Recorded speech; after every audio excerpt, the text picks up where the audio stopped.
Sveiki! Šajā montāžas video mēs jums parādīsim, kā uzmontēt Eternit viļņotās loksnes uz divslīpu jumta. Šīs montāžas principi var tikt piemēroti arī dažādu citu slīpņu skaitu jumtam.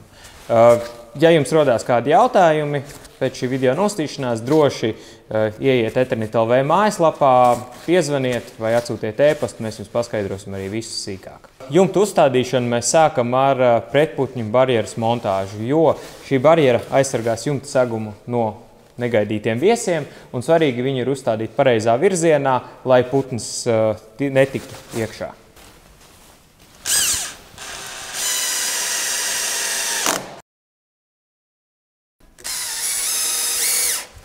Esam gandrīz līdz galam uzstādījuši pretputnu barjeru. Atliek pats pēdējais posmiņš, ir jānomēra atlikušais garums un jānogriež jau pēc vajadzības.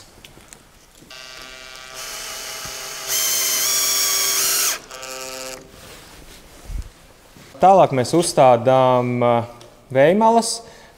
Šeit viņas ir jau piezāģētas pēc nepieciešamā garumā ar ribzāģi. Pēc zāģēšanas maliņa ir jāpiekrāso. Tam mēs varam izmantot vienkārši švamīti un nevajag izmantot pārāk daudz krāsas, jo krāsai ir tikai jānosad šī te zāģējuma vieta.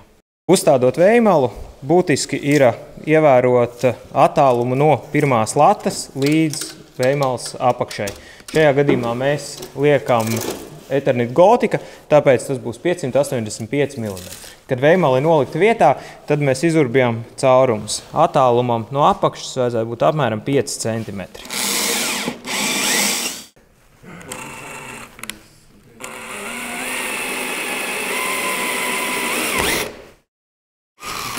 Kad ir izurbti caurumi, mēs pieskrūvējam vējmalu ar tām pašām skrūvēm, kuras mēs izmantojam arī viļņoto lokšņu stiprināšanai.